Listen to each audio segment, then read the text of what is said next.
Welcome to Chaotic Riffs Magazine. We can be found on the web at www.chaoticriffs.com. I am Jason J. Rock Houston, and we're speaking with Sean Peck, the lead singer from Cage, the Three Tremors, and Deaf Dealer Day. We'll be talking to Sean about the Three Tremors and their upcoming CD, The Guardians of the Void, coming out November 5th. How you doing today, Sean? Good to talk to you, man. Thanks for having me. Yeah, you know, I think you're one of the first people I ever interviewed when I first got in this, and I've done a lot of great interviews with you over the years, and I think today's going to be no exception. Now, of course, the new CD comes out November 5th, as I said. It's called Guardians of the Void. Great title. How did you guys come up with that? Boy, that's a good question. I write all the lyrics for the Three Tremors, and even though the other guys are obviously quite capable of writing lyrics, but this just kind of makes it easier. We put the songs together and we send them to them, and they add their little additions here and there. But this was one of the, during the lockdown, I probably recorded like 80 or 90 songs that I, wrote. Wow. And created. So you got to come up with 80 or 90 different ideas of what to sing about. So it's not easy. And this song, it's taken from a song. So we wrote the album, and then, I was looking at, okay, what the hell are we going to call this album? And one of the song titles was Guardians of the Void. And then the artwork, we had a pretty good sketch of the cover art for Mark Sasso. And I looked at that, and I looked at that title. I go, that kind of looks like Guardians of the Void. And that's where the magic came together. And people dig the title, and people really love the cover artwork too. One thing about any of your releases, be it Three Tremors, Deaf Dealer, or Cage, I've always loved the artwork, the music. It's the whole package. It takes me back to the days of when I grew up, and you had great those great releases, great album covers, like just a couple come to mind: Kiss Destroyer, Iron Maiden, Number of a Beast, or really any Iron Maiden album. But there was a beauty and an art to packaging an album back in the day. And this guy Mark Sasso, and I see that he's worked with Cage, Marvel, Dio, Halford, WWE.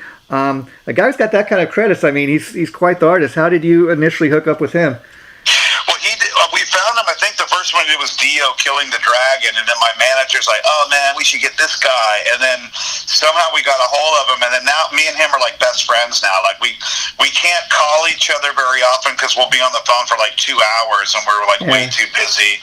We'll be like, "Dude, did you see the Stargirl episode?" Like we're talking about just total nerd shit for hours on end, and I'm looking for. I get to go and hang out with him in New York when we go do this tour. But yeah, he knocked it out of the park with this one. He gave me a bunch of different sketch ideas.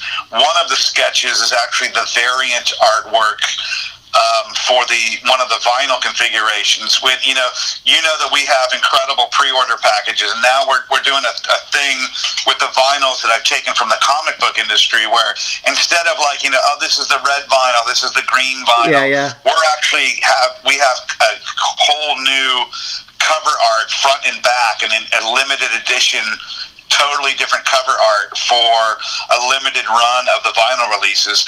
So it's called the variant, the variant cover art.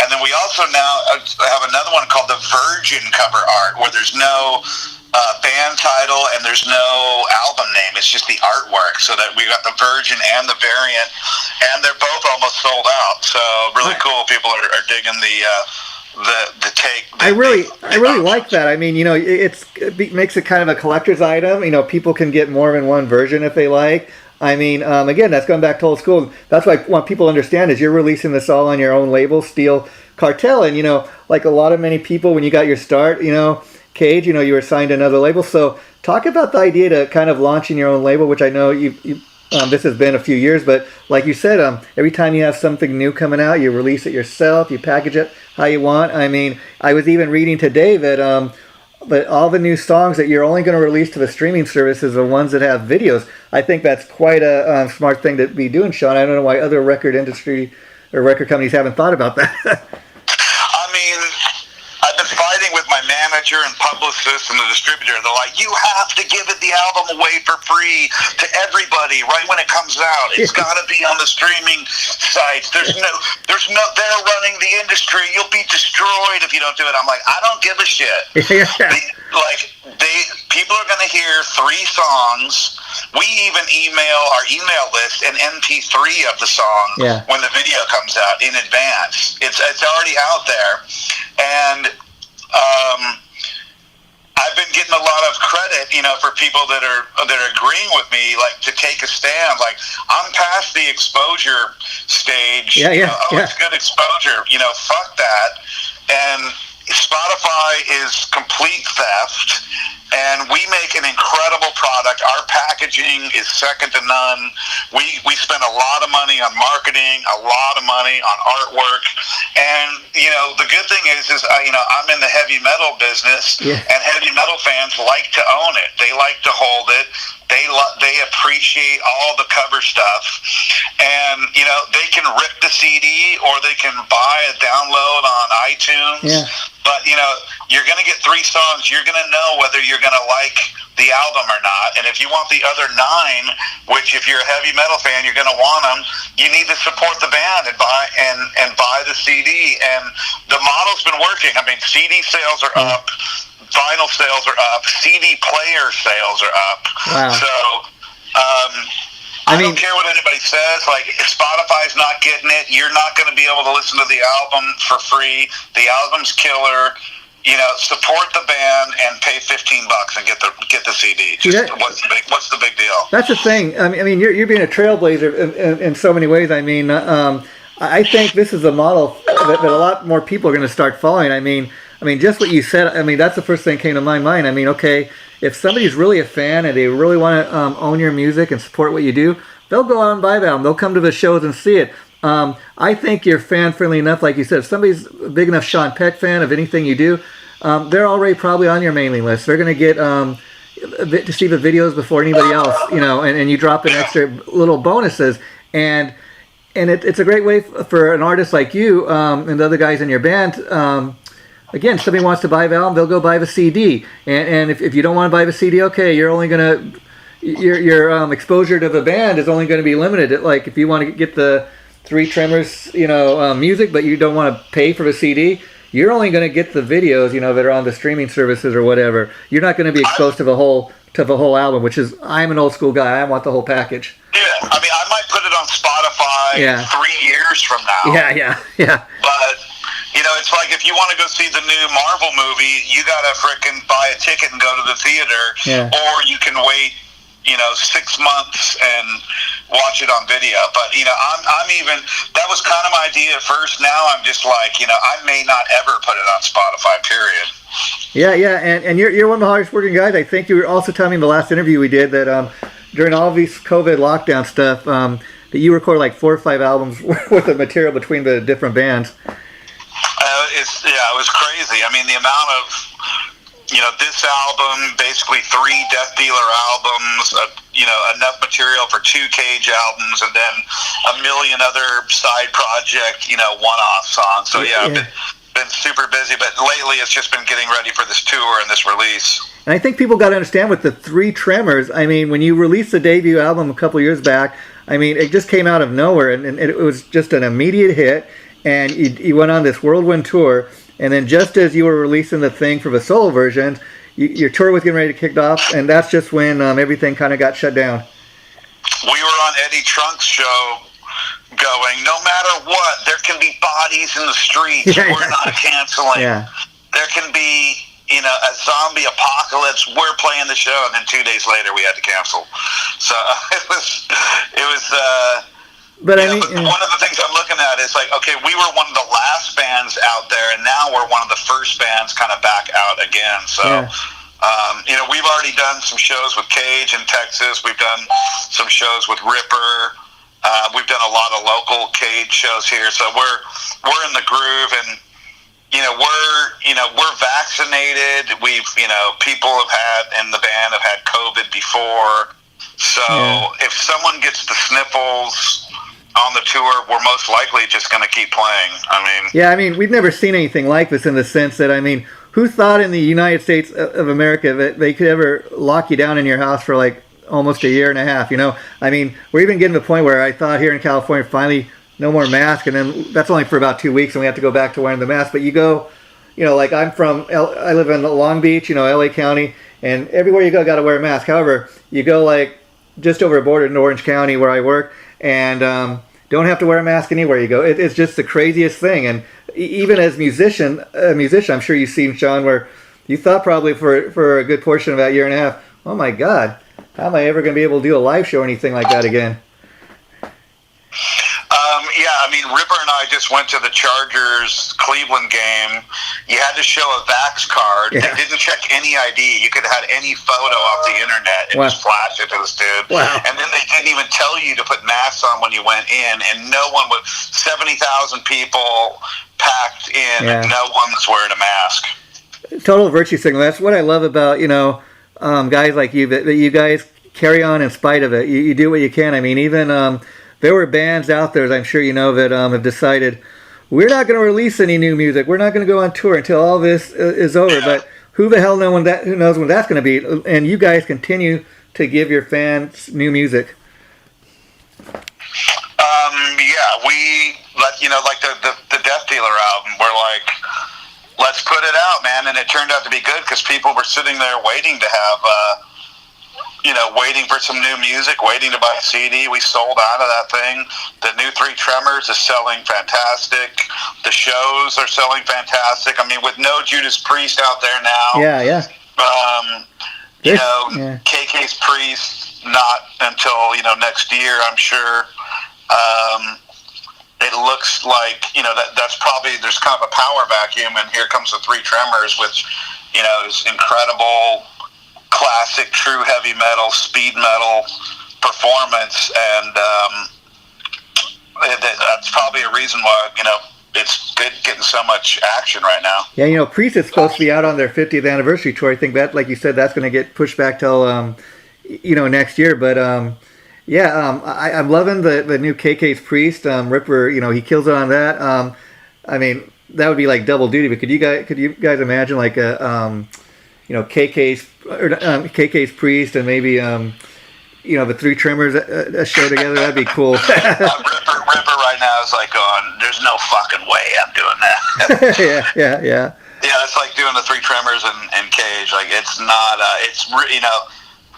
especially the way this new set is with these new songs and the old songs. I mean, it is, I'm having to sing it in practice by myself, and it's like almost humanly impossible. It's so gnarly. And I got to say, with the last Death Dealer album, Conquerlands, you guys really kind of, I dare say that it's your best album. And what I mean by that is I love all the Death Dealer stuff, but I think that's the album, when people mention, Death Dealer, one's kind of like, Kiss is a Destroyer. That's the one people kind of point to. And I think on that, you guys made quite the statement. That's probably the album you guys were really kind of, it just came out great. I appreciate that. Everybody always says this, but we think this next, number one, we have an EP coming out like December 3rd or something. Yeah, we haven't even started the press cycle for that yet, but it's 400% home run songs on it. Everything looks and sounds killer. But the next album, the fourth album that's already done, that by far is my favorite album. This fourth album that's coming out is so fucking good. I can imagine. So if you liked Conquered Lands, personally to me is probably my least favorite of the three albums. Oh wow. But like the fans really loved it. But this next album, I would be shocked if people don't absolutely think it's a super album. Every song is just killer on it. So there's a little tease for that. But the EP, they go, you need to put out an EP. I'm like, okay, shit. Okay, so yeah. We took basically 4 songs from the 5th album and grabbed it for the EP, and then wrote more songs to fill those in for the 5th album. So, like I said, we got so much Death Dealer stuff coming out, and then the Cage, is a whole nother. We'll have to do another interview when the Cage gets ready to hit. And so Cage is going to have a new album out as well. Is that correct? Yeah, we've already. The name of the Cage album is called Dungeon Crawler, and there's a really cool physical component to that release that's going to be really groundbreaking. That's never been done before. So that's the music is. We have at least 20 songs. Oh wow. For it, but I think we're going to write another 4, and then we'll have a lot of songs for the follow up. But yeah, we've got just a ton of when we wrote the not leftover songs, but songs where I like sang the whole thing. And I go, you know what? I'm going to keep this. I'm going to keep this one for the Cage album. So that's kind of the first time we ever wrote songs and then had to choose. Like, well, this song can go to this band and this song can go to this band. Normally, we're just like focused on like everything we write is for the Tremors, but this time there was actually there was a couple that like we were writing and we go, okay, that goes in the Cage folder and this goes in the Tremors folder. Yeah, and speaking of your bandmate Ross the Boss, I got to tell you, I checked out. There's a video of his band, The Dictators, put out recently called "Let's Get the Band Back Together."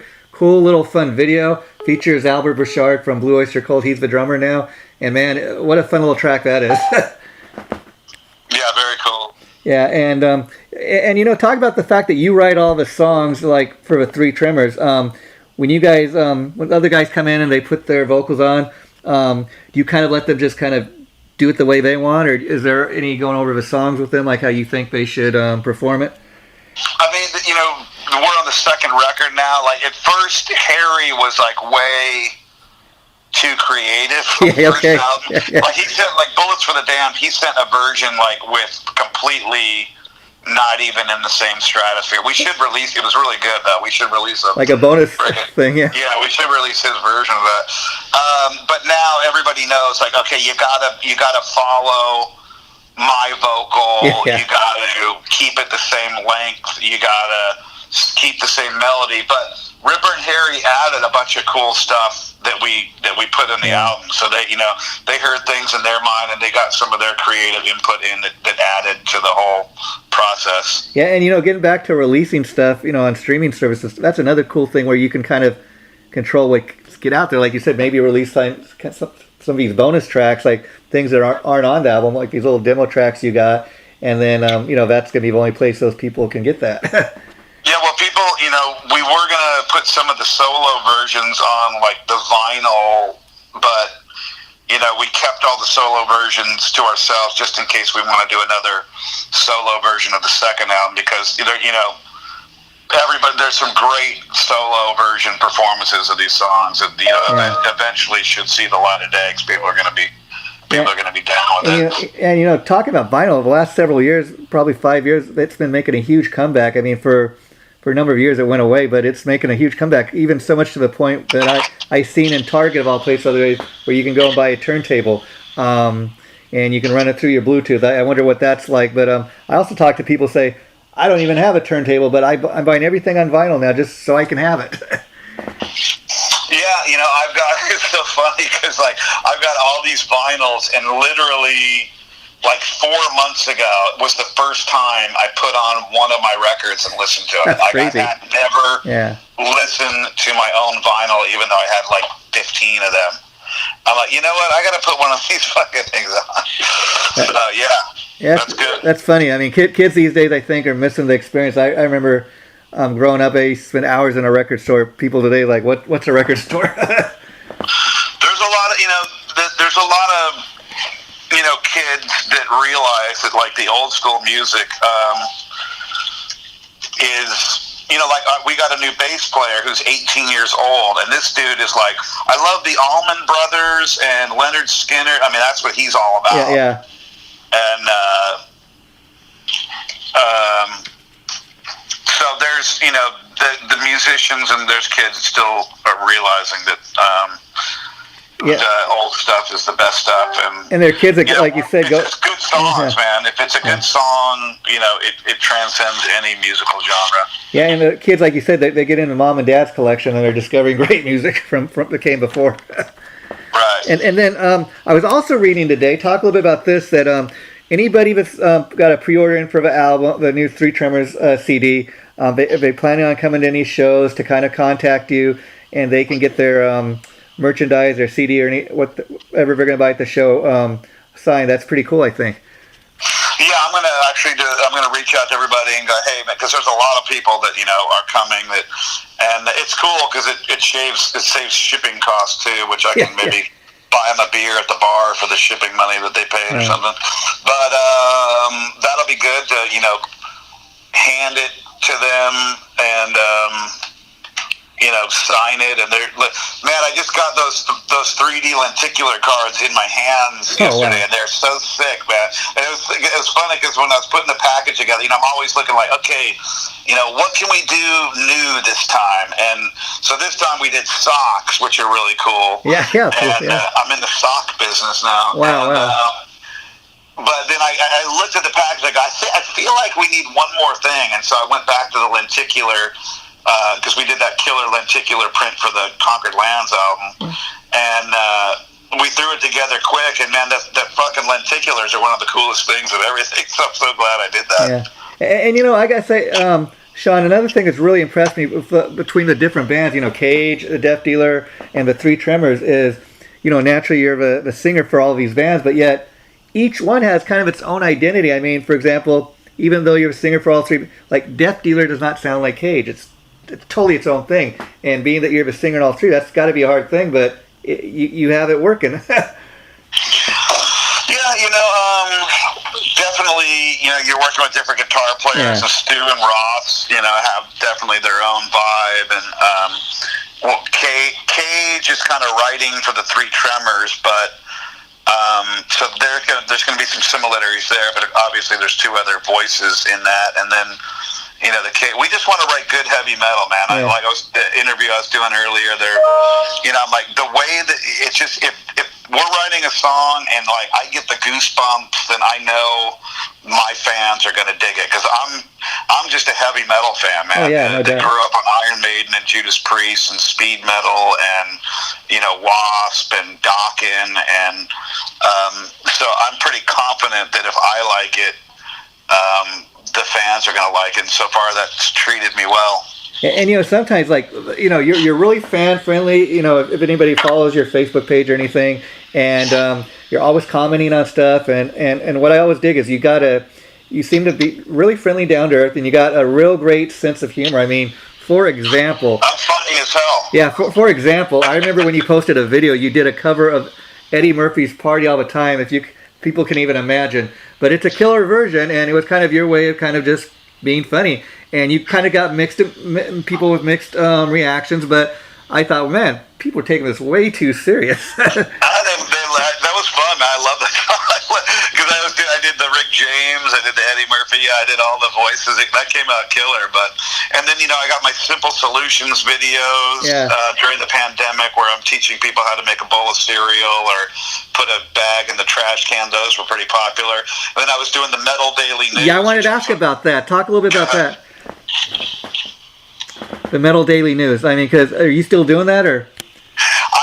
I need every day I wake up, I go, I need to do a Metal Daily News today, and I've been so freaking busy that with this release tour, like I haven't done it for like a month. And my buddy Wayne from Lillian Axe, he's like, dude, I think it's funny that it's the daily news, and now it's like maybe weekly right now. So maybe that's what I say. Maybe change it to either weekly or monthly, because there's always so much news going on. I think you could do it weekly if you had the time.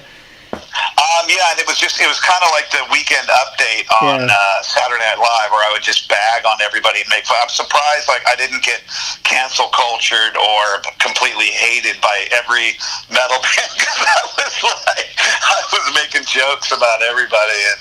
And it kind of takes me back to like Metal Sludge. For years nobody knew who the guy was behind that, and then they find out it's Stevie Rochelle. I remember he was getting some backlash for that at first, but look at what he's done. I mean, just amazing.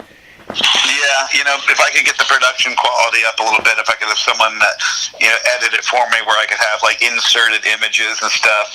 But I'm definitely going to continue with the Metal Daily News. It's too much fun, man. I just love all those Dave Ellefson jokes that I made that was the gift that kept on giving. Yeah, I mean, it's funny because I watched those videos, those Daily Metal News videos, and it was like, I would be sure to tune in every day, and part of it is like you were just so damn funny, and your personality really comes alive. I think that's why anytime Sean Peck does any kind of like video or is going to drop any new music, people check it out. I I've been telling everybody, like, if I ever get cancel cultured, like, for whatever, like grabbing a chick's ass or whatever it's gonna be, I'm sure one day it'll come. I'm gonna turn the ship right into the headwind. I'll be just like, you're damn right I grabbed her ass. She has the greatest ass in the world, and I enjoyed every second of that misogynistic action, that whatever it's going to be. Like, I'm going to just fully embrace whatever it is and come out minutes after the cancel culture article hits and just stop talking. I mean, right, it's amazing what people get canceled over. I mean, I have a friend that he got in Facebook jail because he said something against the vaccine, and so he decided to pull his page. But I'm like, wow, just can't even. And I was hearing today, starting next week, it's not going to affect anything supposedly, but Facebook has decided they're going to change their name to something else, and they're going to announce it. Yeah. So I can't wait to see what happens, because I heard this on Fox News today that they're going to change their name to something else next week. It should be Face. Yeah. And the last thing I want to ask you is regarding the Three Tremors, the backing band, or the Cage guys, right? Did we send you the album? Did you get to listen to the album? I mean, I got the little thing from the because I'm on the mailing list, but I'm not sure if that's what you're talking about. No, you didn't get the link to the SoundCloud play of the album?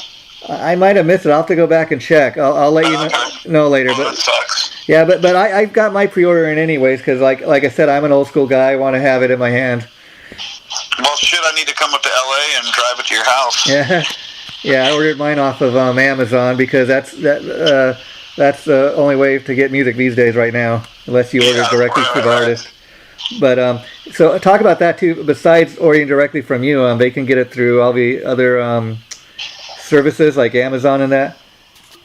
Well, yeah, I have a distribution deal with a major distributor, so they put it up on all that stuff, and then they handle iTunes, but they're moving their business model to a heavy digital model where they want like 1 million bands, and they want to take a little piece of 1 million songs on streaming platforms, and then when we don't do that, they're like, well, then if you're not going to do that, then we're not going to do this. And I'm like, well, I don't need you to put my stuff up on Spotify. I can do that myself. So yeah, and then as far as like when you guys perform live as a singer, it's got to be great that you're not the only guy doing the vocals in the band. You kind of trade off with other guys. That's got to be a different kind of approach for you.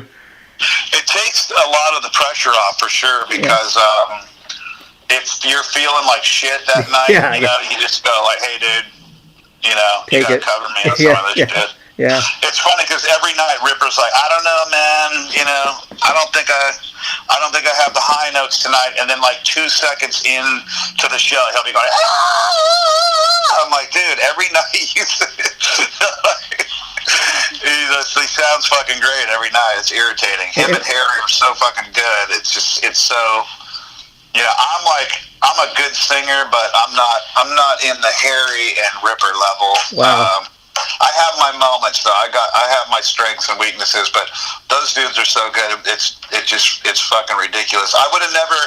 The only way I was going to get into the Three Tremors is if I created it and started it. So that's why I did it. Yeah, and I think we talked about this before, but anybody doesn't know that you initially got the idea because years ago. I mean, going back to the very first Halford album, there's a duet between him and Bruce Dickinson on the first. The One You Love to Hate. Yeah, and then they start talking about how him and Halford Dickinson. There is the video where they performed it with Tate. They actually did it that once. And they never actually got the project together. So you took it upon yourself, and you found out the name was never really copyrighted, and you took it from there. But that's what I love about this band. You took somebody else's idea that they just talked about and turned it into reality, and it's really become something all your own. Yeah, I mean, it's because all these interviews I'm doing, no one even talks about that now. It's just like, we are the Three Tremors. Exactly. That was just, and then there'll be somebody that says like, oh, you stole the name, and Ripper chimes in. It's like, where can I buy that album? I don't remember seeing that album. I think we missed it. We just talked, yeah. Yeah, it never fucking happened. So, and then it's even, Halford mentions it in his book. He's like, hey, man, Tim Ripper Owens is in the real Three Tremors now, so that was kind of cool. Yeah, I mean, actually, I mean, how inspiring. Albert was asked about it in the interview, and he said, I think it's great, and I wish him all the fucking best, so that was cool. Yeah, and you know, also talking about the solo version release, cool thing about that is, you know, you got the different guys doing the different versions of the songs, and so I think that's why, like you said, if you ever have a night where your voice is not tip-top shape and you're not feeling it, the other guys could kind of come in and cover you, and it's going to just be an awesome show anyways, you know? Yeah, I mean, we, like, every night, it's always sung a little different, and so that's what's kind of cool. It's like, it's always a little bit different every night, just because Harry will get a wild hair up his ass, and he'll just wail some scream over my part, and we'll just, me and Tim look at each other and go, well, okay, I guess that's how that one's going tonight. So it's kind of fun, you know. We got it really tight towards the end of the last run, and now we gotta get it tight again, especially with these new songs. So it'll be interesting. And so, have you guys been rehearsing at all for the upcoming tour, or when do you start rehearsals and like actually get to? Yeah, we're rehearsing, but you know, with those guys are rehearsing on their own, so we're gonna just show up, do probably like a hotel room, you know, quiet run through, and then as the shows go along, we'll probably figure it out more as the shows go. We're not big on, you know, everybody getting together, the three in rehearsing. Yeah. We're just like, hey, dude, let's go for it. That's kind of what happened when our first show in Cyprus, the first one we ever did.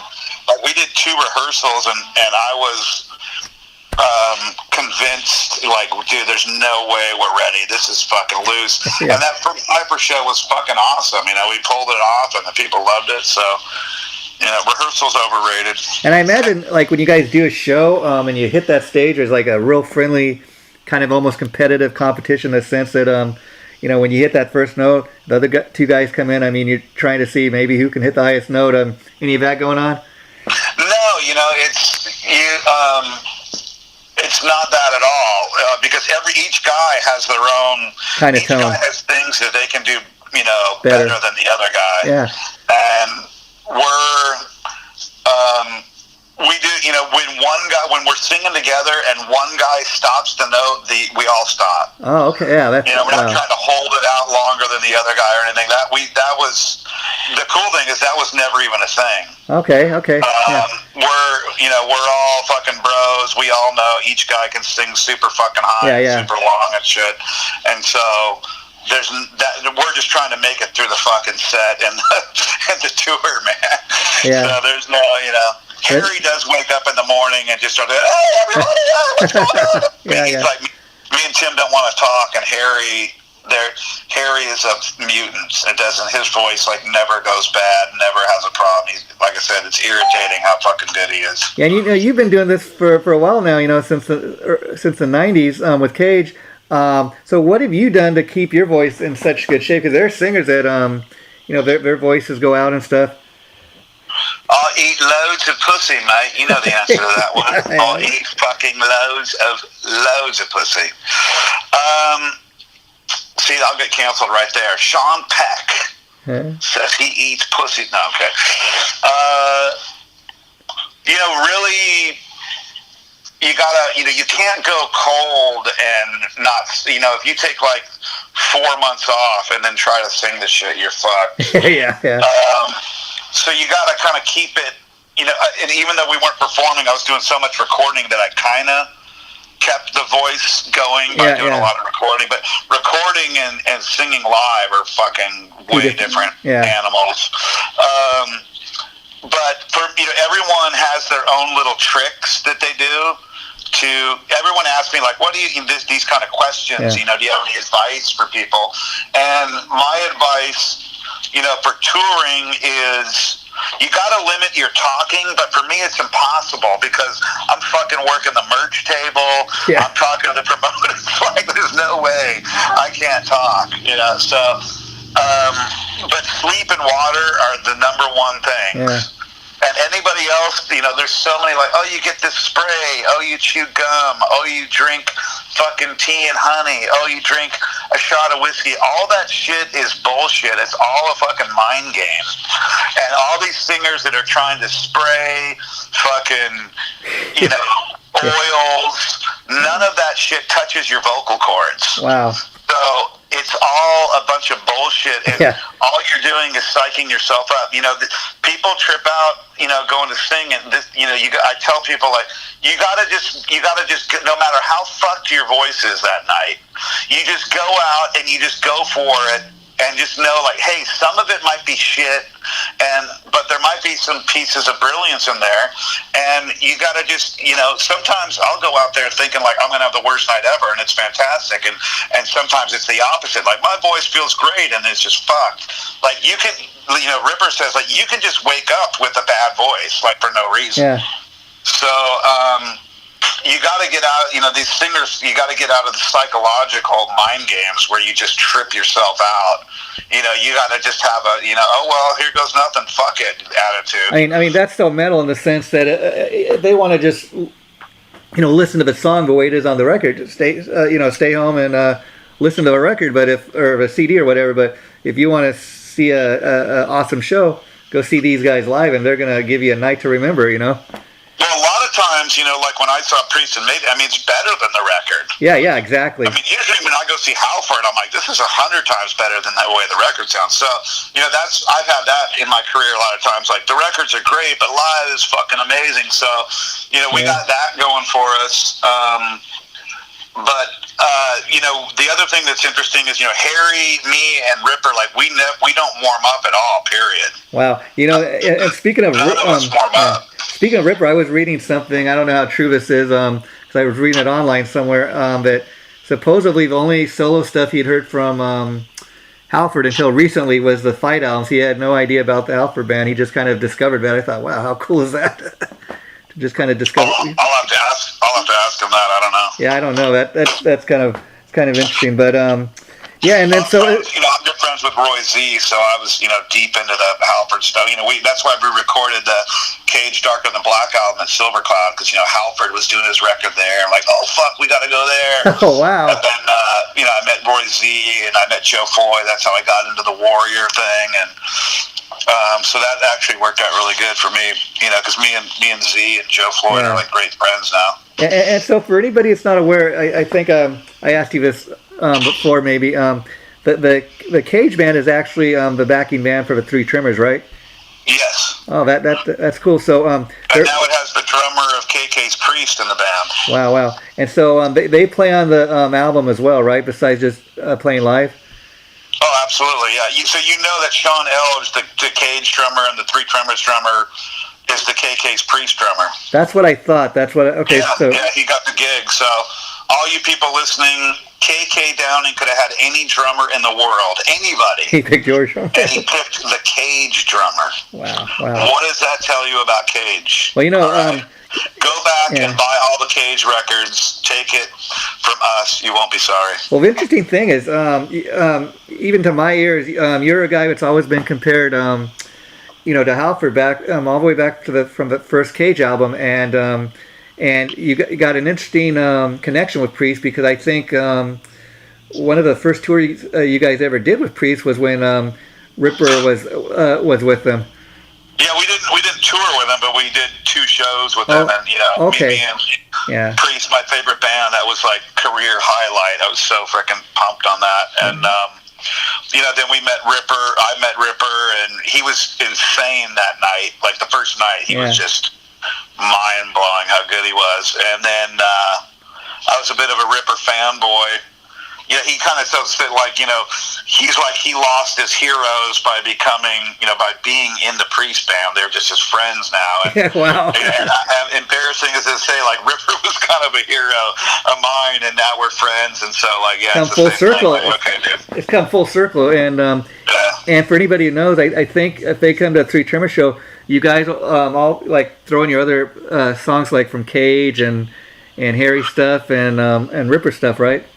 Well, we're not doing that this tour. Oh, okay. We're only doing 1 cover song and 14 original songs. So we're going heavy Three Tremors music this time. And that's cool, because you guys got enough material now that you can actually do that. Before, it was obviously just 1 album's worth of material. Yeah, I mean, we thought it would be kind of cool, though, you know, to play. I don't know. We might get weird and bust out, you know, Painkiller or something one night, because we know there's a ton of songs in the quiver that we could bust out. So we'll see how it goes. But right now we're the only cover song we're doing is Heaven and Hell, which people really liked when we did that. Yeah, and so when you guys go out there, it's going to be a headlining tour, right? Yeah. That's pretty cool. Well, Sean, it's been great catching up with you again. I guess when the new Deaf Dealer EP drops, maybe we'll talk again. But you have anything else you want to say to the fans before we wrap it up today?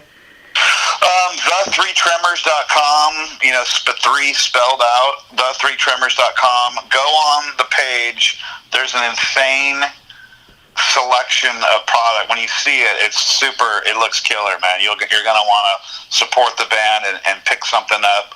And the other thing is the YouTube channel for the label, YouTube/Steel Cartel, STEEL. There's lots of, the Metal Daily News shit's on there. The new music videos are on there. There's all kinds of really cool. I was even doing football videos. Oh, wow. For the Chargers, where I was like, there's some good ones on those too. I gotta start doing those again. The cool thing to me about that is, that just shows to people there's more to just, this guy Sean Peck than just metal. I mean, he's a sports fan. He's into other things. And I guess one thing I should ask you before we wrap it up is there are other artists on Steel Cartel Records that are like just completely different bands that you have nothing to do with, right? Except for releasing their music. There's some friends bands that we're putting out. We've got 7 Train coming out, Sled, Spiritual Sickness, and a few others. There's kind of like friends that want to, join in the fun. And we have actually with the Death Dealer EP, and there's another band, Arkansas, which is Stu's band. Those EPs have an actual Steel Cartel sampler in the digipack with 11 songs, including a song from Snow Shaw and a bunch of cool stuff. What's that like to finally be helping other artists kind of get their stuff out there? That's got to be a cool thing, after doing it all these years yourself. Yeah, and again, physical product, and the main thing is we run lots of print ads. I mean, we're running print ads in 10 magazines, so I'm going full old school. I'm going magazine ads, email lists, and physical product. Spotify can go straight to hell. Yeah, I think you're the king of that. I mean, do it yourself, and it seems to be working. I mean, these other people telling you not to do it, I think it's working for you. Keep it up. Yeah, I mean, everyone's, is definitely pro streaming. The people are, they support us. When we talk about this topic, they're like, hell yeah, man, keep it up. And that's what we're doing. Call me crazy, but the music has value, and our fans, keep coming back and buying the stuff we put out, because they know it's super. I mean, this stuff, the $160 gotta have it all package has 3 double gatefold vinyls, 2 shirts, 3 patches, all kinds of other shit. And the Iron Maiden, vinyl record was $140. No shirts, no nothing. Oh wow! No songs, no patches. So we give like really good value in our packages, and that's why people keep coming back and doing it. Okay, Sean, well, you take care, and the interview we just did will be posted sometime in the next 2 weeks. I'll let you know once it goes up, but thanks for doing this. We'll stay in touch. You're the best, man. Thanks. Good times. Okay. Bye-bye. Bye-bye.